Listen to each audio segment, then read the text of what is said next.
This is the culture. Hello, everybody. Welcome back to the Culture Wave Media Network. If you haven't already, please be sure to check us out on social media at Culture Wave Media on Instagram, as well as at Cinema Wave Media on Instagram and TikTok.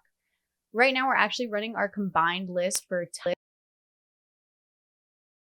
Cinema Wave, which is really fun. So please check that out and let us know what you think. Also, please subscribe to our channel, hit that like button, and be sure to comment and share with your friends.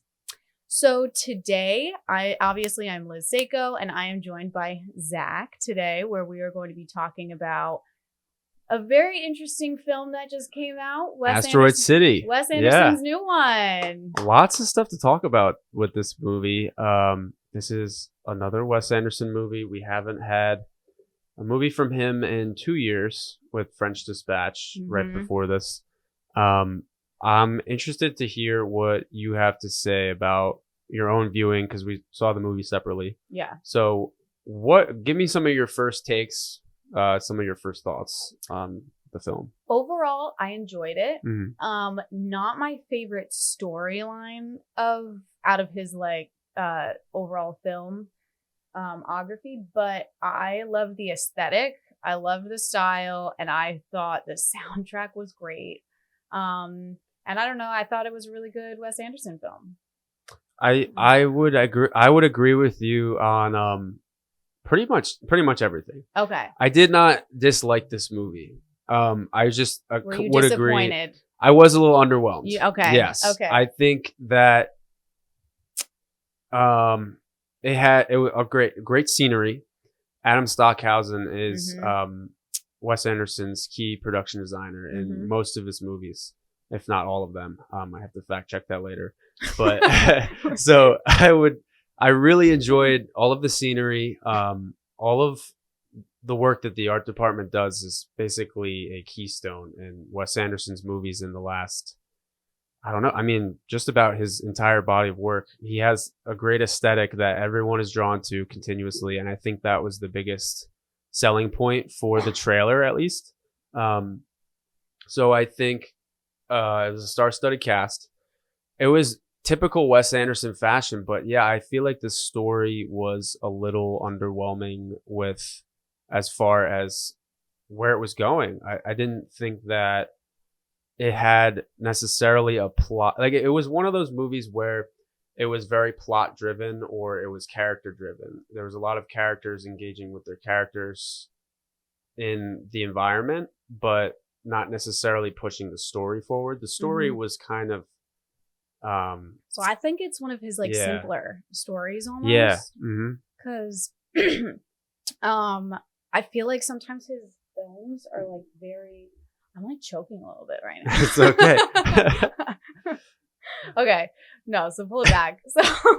So I think that sometimes his stories are a little bit too much, but then he's kind of gotten in that rhythm of having an overwhelming amount of different plot lines going on. And I felt like this was his most simple storyline, which is why it was a little disappointing, because it was more focused on the cinematography rather than giving us a ton of different scenes focusing on this character's going this way and this character's going this way, which I felt like the French Dispatch had almost too much going on. Yes, it was very cluttered. I did not like that. Honestly, is probably one of my least favorite movies of his. But Asteroid City, I liked it. I thought it was just kind of simple. I think he focused more on the relationships almost between the characters, especially especially between the father-son played by, I gotta pull up Jason Schwartzman and Tom Hanks. Yes. Yeah. Well, not Tom Hanks. Who is his son? Jason Schwartzman's son, Jake Ryan. Which I don't know if he's ever been in. I didn't recognize him. Did you? Let's do a dive. I am. Let's do a dive into. Oh my God! Wait, he's been in so many of Wes Anderson's films. He was in Moonrise Kingdom. Really? Wow. I think he played. He must just look different to us. I think he played one of the younger kids. And then he was also in Isle of Dogs, which Okay. Yeah, you wouldn't know. I wouldn't really recognize him from. I think it was So I did like their relationship. I thought that was obviously Jason Schwartzman is basically the protagonist in the film, I think, because it centers around him and his family. And in terms of his relationship, that's given the deepest dive, especially with his wife passed away off screen. He's trying to figure out how to tell him, and he has that quirky moment with them. He's like, oh yeah, it was a couple days ago. I haven't found out how to tell him. You haven't told them that their mother died and yet? Then they're like, is mommy coming back? He's like, no. So and that was the classic Wes Anderson quirkiness, the dry humor. I thought it was a really funny script though. I thought it was. I didn't. You disagree? I disagree. I only disagree because I felt like a lot of the jokes didn't land in some spots. Like there was a couple of great moments, but overall, none of Wes Anderson's jokes land though. They're all meant to be kind of like, was that funny? Was that not funny? Yeah. Well, there's like, and then I think the best example of it is Grand Budapest because they're all so eccentric characters and they're so weird in their own way, and then they're just saying these super outlandish things. But I think even in that movie, it's like okay, then we're gonna go escape the prison with the files, and then we're gonna do this, and then we're gonna do this, and all these like crazy little sequences and details like breadcrumb throughout the whole movie. And this one, I felt like it was maybe even the pacing that was dragging a little bit more. Okay, and I felt like there was no like purpose, kind of. Yeah, and that was, I think, because the story didn't have as much of a drive. Like, yes, there's an alien coming to Earth, but is the alien going to do something, or like, are we going to do something? Like, are we going to go break out and tell people, or are we gonna? And then the ending happens. So it took a long time for them to actually get to that big event of like the alien coming down onto Earth. I mean, I didn't look at the clock, but I feel like it was almost like a full hour in. Yeah, more than half. But it was funny because after like the credits were rolling. There was a couple sitting next to me, and they both after were like, "Did anybody understand that? Like, does anybody know what this was just about?" And I had a few people like that too. Yeah, they were like, "That was okay," and then they left like immediately when it was over. But like, what do you think the like point of this movie was? Because I feel like that's what I'm still trying to figure out. Are you? I'm still a little lost. In a haze a little bit. Do you? I'm this was one of Wes Anderson's movies where I retained maybe 4 scenes from the movie. Wow. I cannot. A lot of it is very fuzzy. Like I liked the scene with Jason Schwartzman's relationship with ScarJo. I thought that was really cool. I liked the alien landing, the initial one. That was so weird, so odd. Yeah, so weird.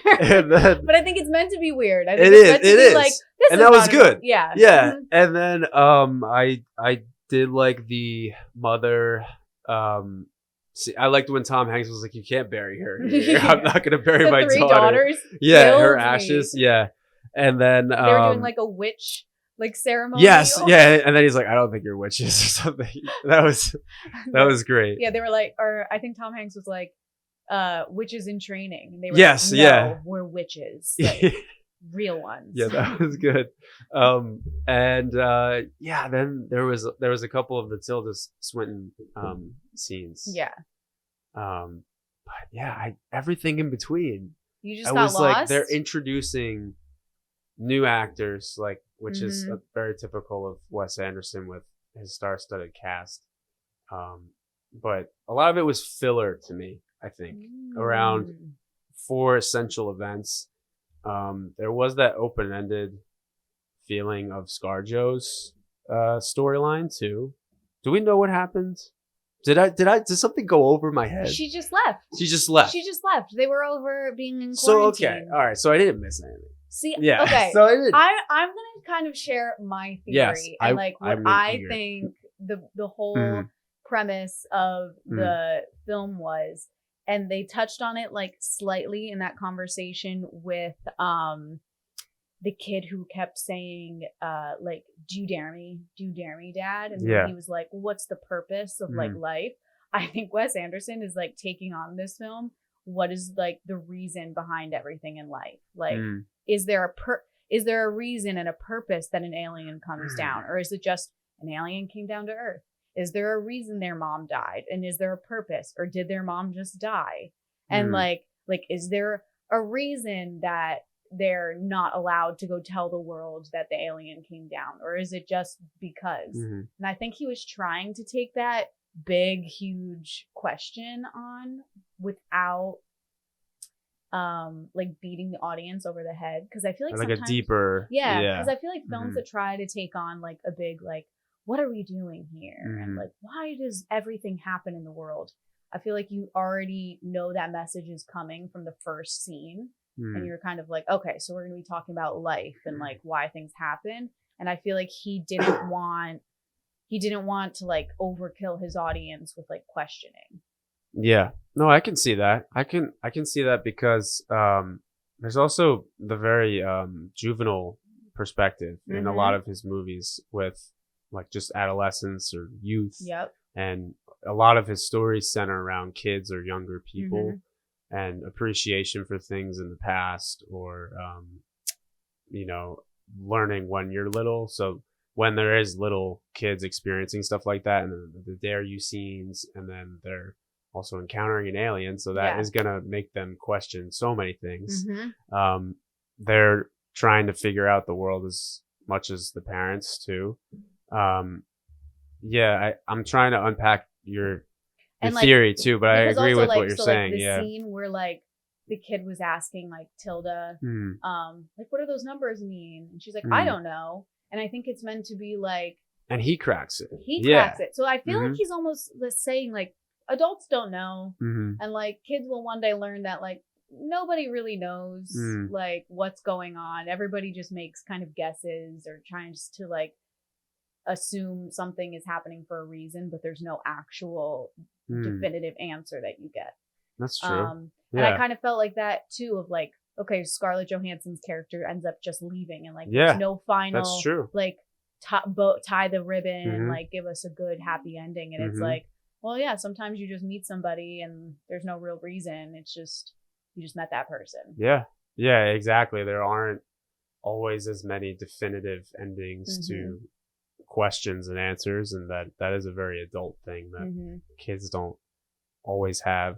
I wanted to actually bring something up to you. I wanted to see if you have any thoughts on this. I think it was with this movie and French Dispatch especially, that so I keep bringing up the star-studded cast that he incorporates into the films, but with this movie, Tom Hanks was especially a newcomer, and he's a big name. He's been around Hollywood for a long time, and he has a lot of range and versatility with his skills, along with everyone else in the cast, and they have their crazy roles that they've taken on in their careers outside of Wes's work.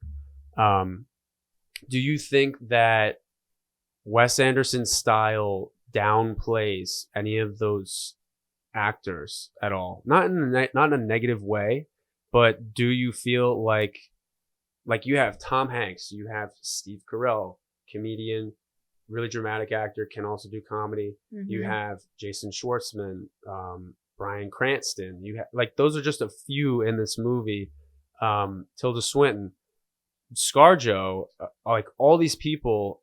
Do you think that bringing actors down to a plateau of we're gonna play a Wes Anderson movie, and I don't know if I'm going to integrate my personal style into this, because it is kind of very storybookish, I guess. It's more of like a murder mystery. Like you're playing the butler, you're playing the general, you're playing the mistress. Like, but you're almost stripping away. I don't think this is negative. I know it's probably sounding a little negative, but I think you are stripping away some of actors' abilities to play into a story. And I think it's very evident in Wes's work. Do you think that's a positive or negative thing, or is it more obvious in French Dispatch in this movie too? That's how I felt. I think it was more obvious in French Dispatch. I think that because the story here was so simple, he kind of like could let the actors add a little bit more. Like I feel like Scarlett Johansson pushed the envelope a little bit on Wes Anderson's acting style a little bit more than other people do. I think also certain actors are just not meant to be in a Wes Anderson film. I didn't love Steve Carell in this. I thought he was very reserved. I don't, just because also he's such a large actor and he is so physical, and I think Wes Anderson films are very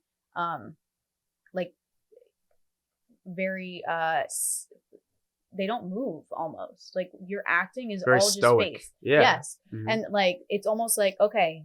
And I think this is what happens. I mean I could be wrong, but I think that Wes Anderson says, okay, this is the shot, stay in tier, don't move. Everything just needs to be face. And just show me with your eyes and your emotion without actually moving, because so many actors in his films just end up standing in one place and not moving at all, which is hard for certain actors that are really in their bodies, like Steve Carell. I think for them, they almost go the opposite way, where they just play it monotone and don't add any more to it. I think that's the hard line that might be hard to find with some of these actors is the difference between subtlety and monotone. I think because it is, a lot of his stuff is a little monotone. It's like, oh, your daughter just died. Oh, really? Oh, well, that sucks. I'm like, that's kind of the reaction and the dryness that is Wes Anderson's directing. And I don't always think that's a bad thing. And I think it's actually proven to be better in most cases because he has such a great way of creating that environment. And I think only Wes could do this style. There's no one else that could come in and try and imitate his style and succeed with it. So, but I think, so like I, kind of what you're saying, I think some actors come in though, and they just think, oh, I'm going to be in a Wes Anderson film. Like, I don't need to do anything. Really. It's an imitation. Yeah. Are you playing that? And I think that was another one of my points is like, are you playing Wes Anderson or are you playing the character? Yeah. And I think there's, I think earlier films of his, when his style was still kind of like getting solidified, the actors had to do digging more and figure out like, okay, why does my character never smile or never laugh or never actually react the way a human being would react?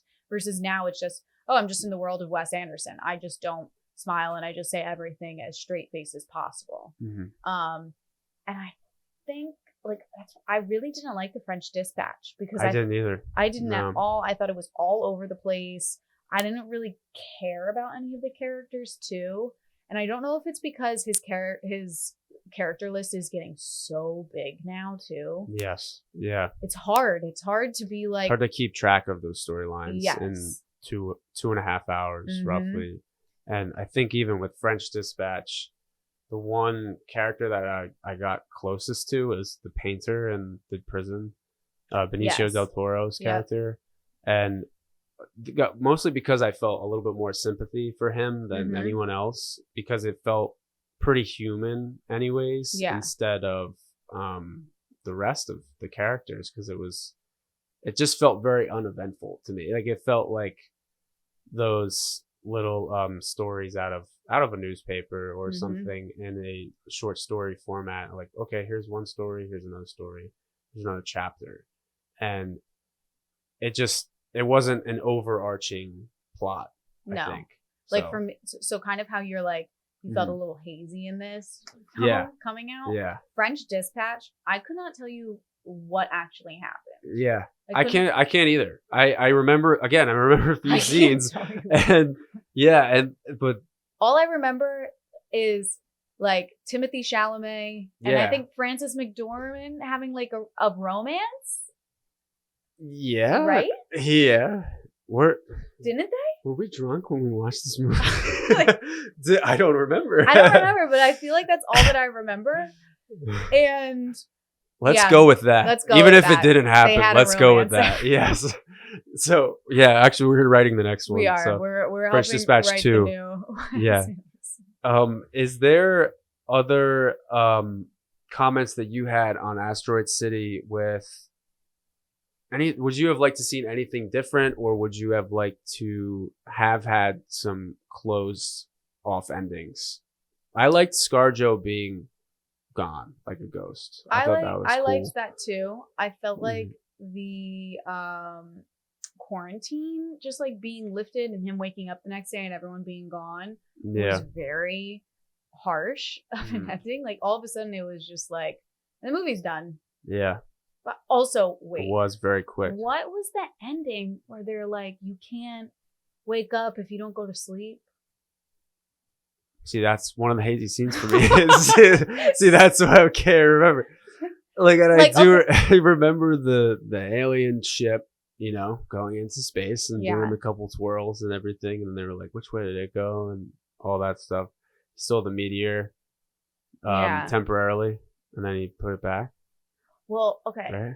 He put it back. This is so bad. He put it back. If you're looking for an explanation of this movie, do not come to me about this. Okay. So he put it back, but then remember the writer of in case nobody's seen it, it's about a play. It's like a play. Yes, it's very meta. Yes, it's very meta. It starts off showing a playwright writing this play, and then it's about them putting it on, but then you kind of enter the world of the play in Asteroid City. And then it kind of goes in and out of within the play, outside of the play, and back and forth. But so then after he puts the meteor back, they cut to a rehearsal with all the actors. And remember, he's like, oh, I want them all to go to sleep. Do you remember that? When they're all like lined up? Yeah, I remember he's like casting them, right? Yeah. And they're in the... Well, because they're like, he's like, oh, I want them all to go to sleep and then have like a dream sequence. And so then he's like... I don't remember that. How do you remember that? Remember? I don't know. And then it's like they're all asleep, and then the one guy, oh my God, I don't know his name, but from Succession, he starts like sleepwalking. When they're in the stadium. Hugo. The Hugo character. Actor. When they're in the stadium. Stadium. You don't remember? It's like black and white shot. Zach, did you see the movie? Did you see? I did see a movie. I did see it. I saw a movie. Yeah. So no, I don't remember that scene. And then no, but I do remember the playwright and Edward Norton being the playwright. And then remember they say like he died. Spoiler. Yeah. I guess not spoiler because like it's not a huge. But that was some fuzzy stuff for me. Like that, I think not seeing some of those essential plot points. I guess they're essential at this point. I mean, I thought the mom dying. Not that they should have taken. I guess they didn't have to take a scene for her dying, but it did have an effect for the rest of the movie for a lot of other things. So I thought that some of the off-screen stuff. Yeah, but like, what do you think of the scene between Margot Robbie and Jason Schwartzman? I didn't feel like you needed it, to be honest. I really didn't. I thought like that was meant to be like the heightened emotional arc. Yeah, because their conversation is pretty deep. It's right. Well, it's them like talking about like as if so they're the actors talking about the scene that like the wife and the husband, the wife who died and the husband are talking about like their son and saying like what's he gonna do in life.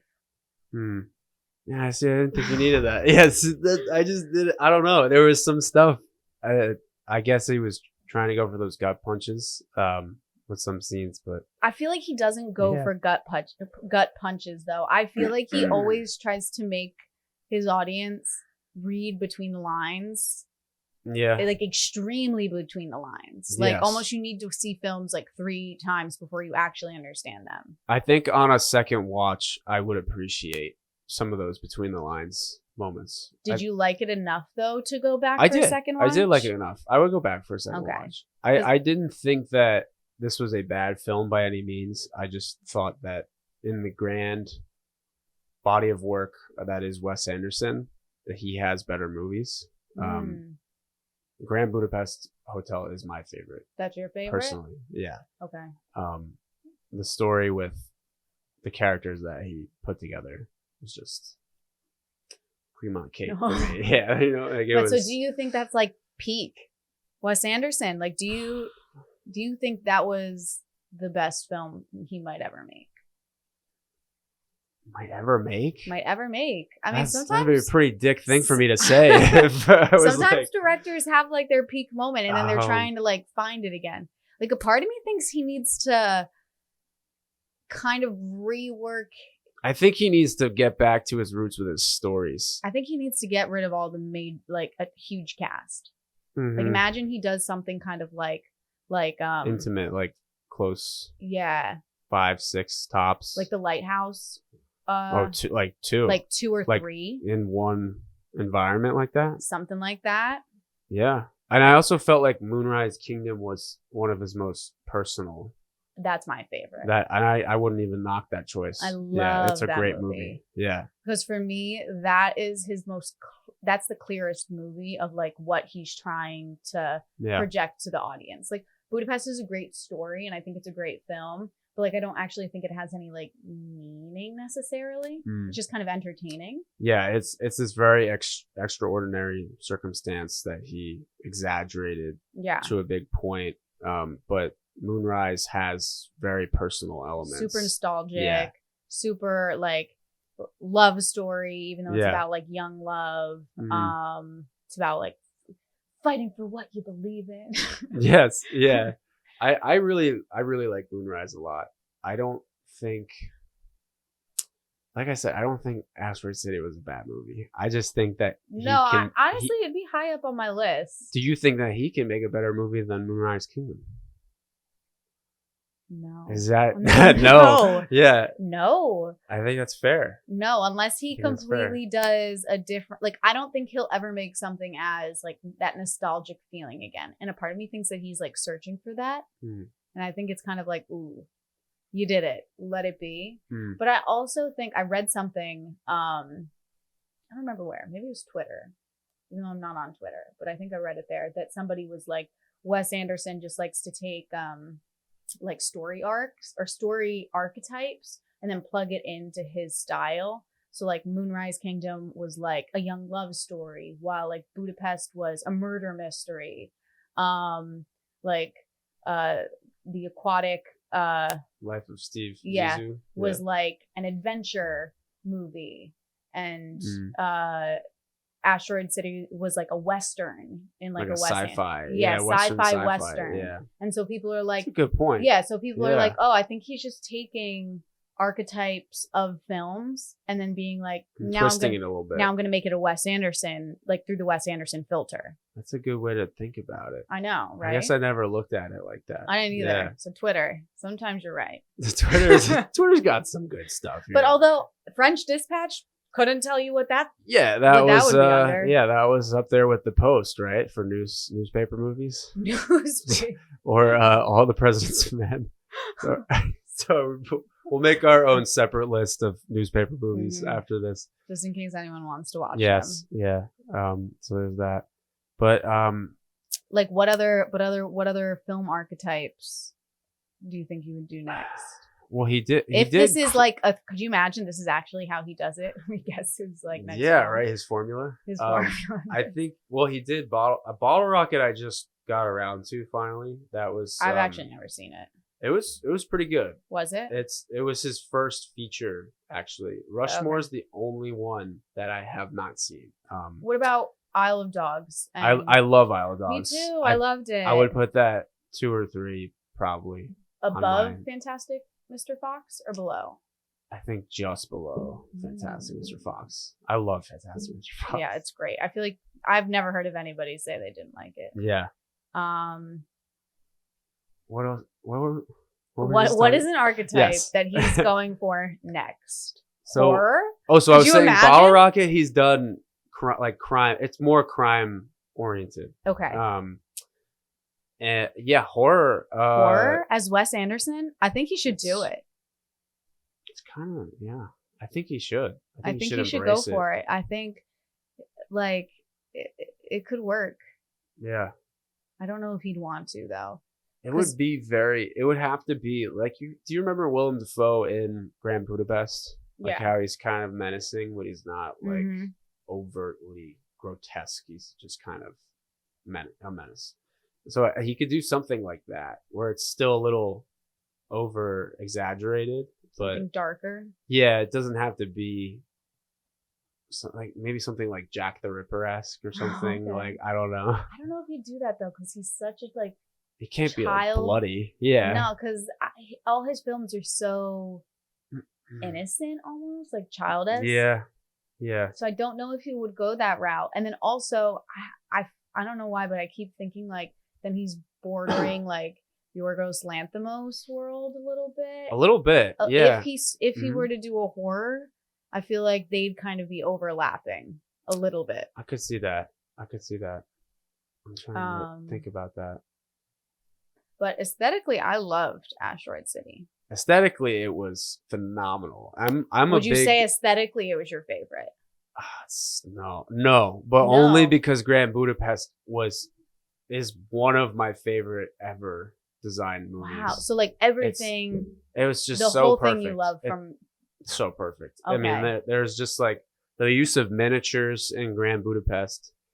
I just looked up some other videos recently. They did a lot of the hotel in 18th scale, which is like that was a pretty big miniature.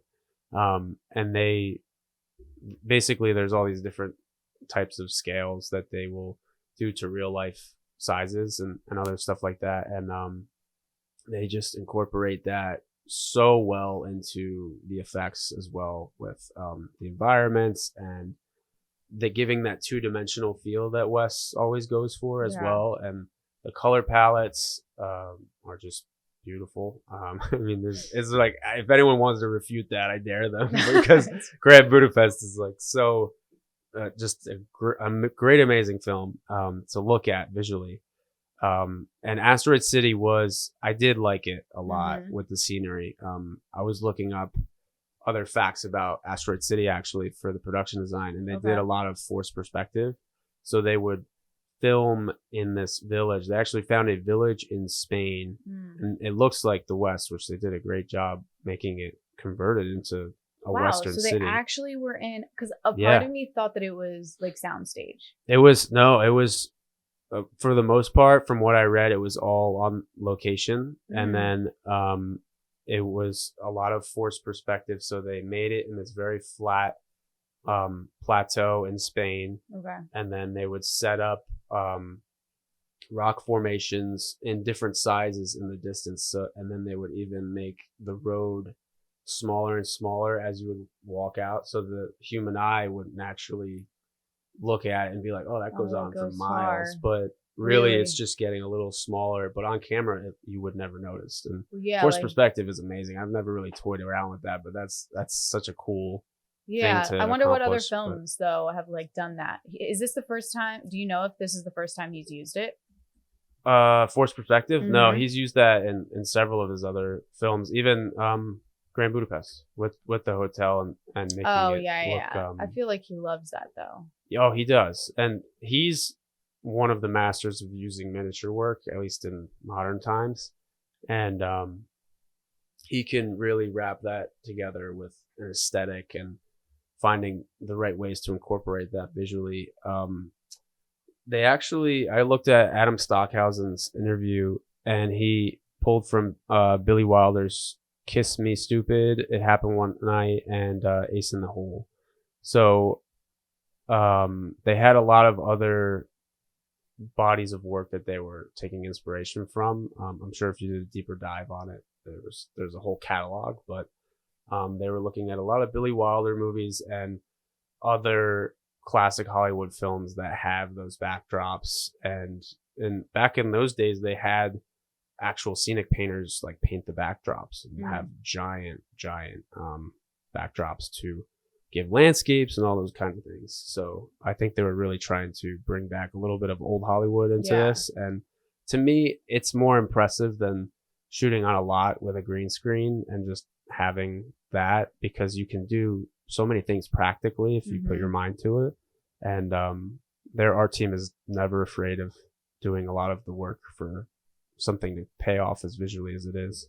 So I have a question for you though. Do you think they put the art or like the artwork and the cinematography almost put too much pressure on it, where they then lose the story and the characters.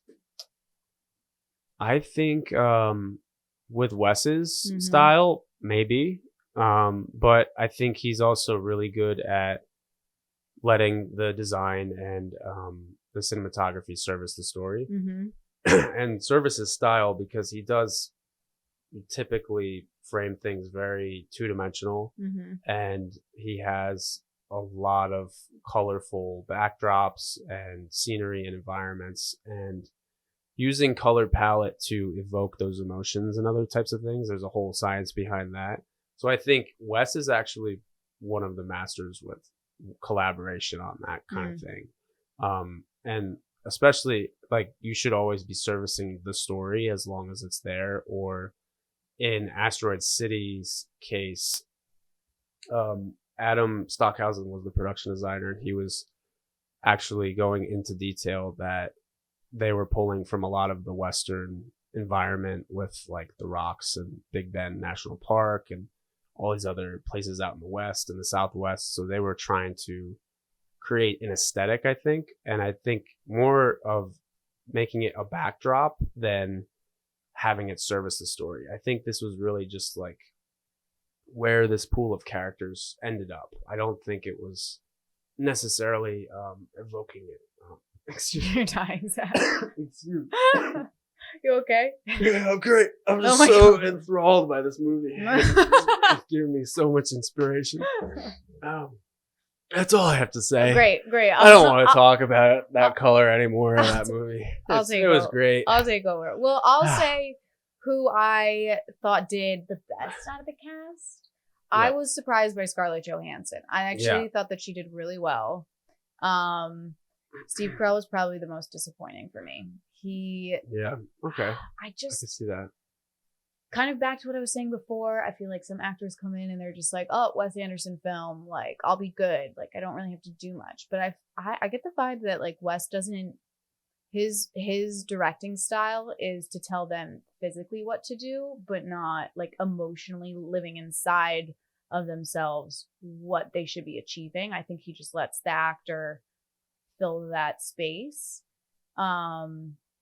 Which if some actors are just coming in being like, oh, I just have to stand on my mark and like not overact, then they think they're doing a good job. But I felt like Steve Carell's character, I just felt like was very bland. Like there wasn't anything entertaining or like different. It was just the motel owner. Just kind of making like, little quippy comments in between. And like I felt like he could have embodied, I don't know, I think that he could have just taken it a different way.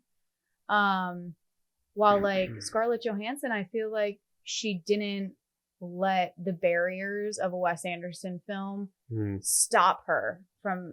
I felt her character was the most well-defined. Yeah, I agree. Yeah. Like she actually was still acting. Not just yeah. Not just like. There was more depth to it. And I think that was what I was getting a little bit with my comment about his like almost dialing people down to a style. But I felt like she integrated a little bit of her technique into that. So, yeah. But then do you feel like maybe people like it? Maybe some of the actors like it because I feel like he always works with the same one. So they want to go back to him. So maybe, which is why I think he isn't such a, like, as a director, he doesn't tell them exactly how to act. He just tells them, this is my shot that I'm doing. Don't leave the spot, but do what you need to do. Which is why I feel like some of these huge actors want to keep working with him because they want to be able to actually do what they want to do and not just be told like, okay, now you're going to be, I need you to be more emotional, or like, I need you to be more intimidating, or I think he just kind of is like, let's see what happens. Yeah. Yeah, because I mean, there are so many people that he just keeps working with. Yeah. Even for small roles. Like, who was, I don't know his name, but the guy that played the, like, lobby boy. in Budapest. I just had that. I just had his name. Tony Revolori. Yes. Revolori, yeah. He played like such a small role in Asteroid City. Yeah, and I saw him there. I was like, is that the same guy? And then it was. So, yeah. And so I was like, I think people just really like. I thought he was undersold a little bit. Because he was so great in Grand Budapest. Honestly, he didn't even speak for like half the movie until they had like that, like the president is giving us a message. Yeah. And then he had like side comments to say. But I was just surprised. Brody's another one. Mm-hmm. Even Tilda Swinton. Tilda's probably got the most, along with Bill Murray. Yep. I think. I'm curious. What did you think of Bryan Cranston? I liked Bryan Cranston. I mean, I always loved Bryan Cranston, but yeah, he was a good fit for a TV narrator in that like Ed Sullivan phase. I agree. You know, this is a teleplay, and we're going to be very formal and the 1950s, but also not boring. No, where like he was animated. He was animated. Mm-hmm. Where like every time he came on, I was like, okay, he's gonna help along with the plot and like tell me some key points. Yes. But he kept it like, and this is what's happening now. Like, don't lose us, even though they lost you a little bit. But. He was definitely walking us through the movie, like just as it was very meta in that way. Yeah. He was literally telling us chapters, and then they would even have the title cards of like scene 1 to 3. And I think for me too, I thought that it dragged a little bit because they showed me that like they were like scene 1 to 3, scene 4 to 7. You didn't like that? I didn't love it because I was like, oh, this is only the 7th scene, and I was like, okay, this piece, like where is this? Where did I get from that? I think after I leave a scene, I'm like, what did I get from this scene? Is it actually going to move it forward, or are we just? I liked it though, because like it felt like, okay, we are watching a play almost, or like reading a play. Mm-hmm. It also made me laugh, like when he was like intermission optional. I thought that was funny. I thought that was funny. Actually, when you mentioned play just now, maybe I am looking at it from a different perspective, because there's plays like Elie Kazan's stuff, or like Cat in the Hot Tin Roof, like one location, one location, several rooms, but so it is very methodical so we're in the town the whole movie with Asteroid City, and it goes from character to character, event to event with them. So I guess when you look at it like a play, I feel like it might even be better as a play to me. I don't know. Wes Anderson play? That would be awesome. That would be great. That's a separate thing, but yeah. Sorry, I'm very staggered right now. It's okay. I am looking up a fun fact, because we do love a good fun fact. Is Bill Murray was originally cast in Steve Carell's role. Really? Mm-hmm. Okay. Do we think that would have been better? Like, do you think Steve was just like nervous of being in like a Wes Anderson film, while like Bill Murray is just so used to it at this point, he would have been like, I'm gonna do whatever I want to do. I think it's because Bill Murray has that dry humor. He he was one of those first screen presence guys that could just like roll off the tongue and be like, I don't really care what you guys have to say. I'm like, just like let it be. Dry humor. Yeah, it's like, whatever. Okay, guys. Like that kind of behavior and that demeanor, which very much falls in line with Wes Anderson's. Yeah. Like there isn't necessarily reactive acting, I think, in Wes Anderson's movies all the time. It's just kind of like letting it be. Yeah. Which is why I feel like some actors are just not meant for his films. Mm-hmm. Like Tilda Swinton for me is like perfect, because she's so weird in some of her character. Like all of her characters are so bizarre. Yeah. That she almost embraces like making everybody so uncomfortable because she's not responding. Mm-hmm. While other actors, I feel like they're just like, oh, I'm not supposed to respond, I'm not going to respond. Mm-hmm. Yeah. I think that's a good way to. Yeah. So, I mean, overall, what would you rate the? Overall, out of 10. Okay, well wait. What would it? We'll go back. What would you rate Budapest? Budapest, like a 9.5 or a 10. Wow. Yeah. Okay. How high was it on your 50 films? I'd have to check on my personal list. It was. Imagine Budapest isn't even on one of our 20, like in our top 50. Oh, there was so many that we had. We were like, oh, how did we forget that? Like that was all over the place in some way. But yeah, Budapest for me, start to finish, was my favorite of his. This movie, I would give a 6 or a 7 out of 10. Okay, that's not bad though. It's not Yeah. bad. So you would go ahead. Why don't you rank them? Oh, like all of his movies? Yeah, go or the ones that you've seen. What I'll do it I've too. seen most of them. Do you want to do like 5? Okay. Like top 5? You have to include this one though. I'll definitely not include this one in my top 5. But it was good. Sorry guys. So my number 1 is Grand Budapest. Your number one is Moonrise Kingdom. It is. So what is your number 2, you think? I'm gonna flip with you and I'm gonna go Grand Budapest is my second. Fair. I'm gonna flip with you. I'm gonna go Moonrise. Nice. Okay. This is where it gets hard. I want to go. Are we doing only top 5? We could do all of them.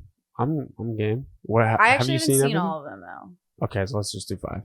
Okay, yeah. Okay, so I did Moonrise, Grand Budapest. I want to say Fantastic Mr. Fox. I'll put that at 3 as well. Wow. I have that as okay. 3. Go ahead. What's your 4th? Tough. I would say Isle of Dogs.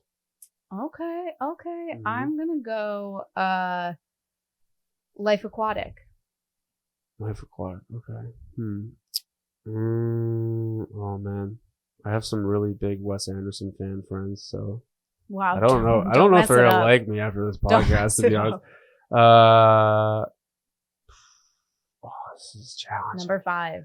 5, I would put at it maybe Royal Tenenbaums.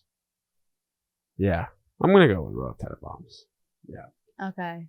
Have you seen Royal Tenenbaums? No. Okay, it was pretty good. I'm doing Isle of Dogs as my 5th. Okay, that's fair.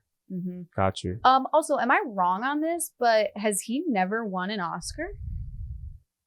Let's Google it. Well, I'm on IMDb, and usually, for the Oscar nominations, if they've won one, it usually says like 1 blank Oscars, but all it says is nominations for 7 Oscars. He has. Wait a minute. As cinema waving as we are, we do not know everything about cinema, so we will refer to he's never. the Google. He's never won an Oscar. As he never has. Really? No. But he's been nominated. He's been nominated 7 times. Been nominated. The most was for Budapest. Yeah. Do you think he'll get a nomination for this one? I don't know. If he didn't win for Budapest, I would be really surprised if he won for this nomination. Do you think he'd get a nom? I think the production design will get a nomination. I guess he could get a directing nomination. This year has a very stacked list of movies. Mm-hmm. So I think he could. I wouldn't be surprised if he got in, but out of the movies this year, it might be hard. So yeah, I don't know if the screenplay was strong enough. Mm-hmm. I did love the soundtrack though. Soundtrack was good. I thought the soundtrack was actually very fun and right on point. Yes. Probably my favorite soundtrack out of all of his. Really? Yes. Wow. Wow. Do you have any other thoughts on Wes Anderson? I don't really have any other thoughts, and I didn't want to take up too much of your time, Liz. You know, obviously. And I didn't want to roast this movie into submission and send it to the moon with the asteroid. It's hard sometimes when you don't like a movie to just not keep wrecking it. Well, I just don't want to break anyone's heart, you know. I didn't hate it though. I don't want to be a film bro. I laughed. A film bro. I don't want to be a film bro. I'd be like, no, this movie is not good. Oh God. And you can't watch it, and you can't say it's good. I never will be. I will say what's worse is when somebody's just like, oh, it was Wes Anderson, incredible right off the bat. Yeah, like yeah. no, there's good and bad. Give things. me reasons. Give yeah. me details, people. Especially that. Yeah. All So right. I think that's gonna wrap it up for us at Cinema Wave for this week's episode of Asteroid City, talking Wes Anderson with my lovely host Liz Seiko, and we are sweating profusely. This is great in the studio if you guys ever want to drop in. But that is this week's episode for the Cinema Wave podcast. I hope you guys enjoyed. Stay tuned, subscribe, and like, please, if you haven't already. And we will see you next time. Bye.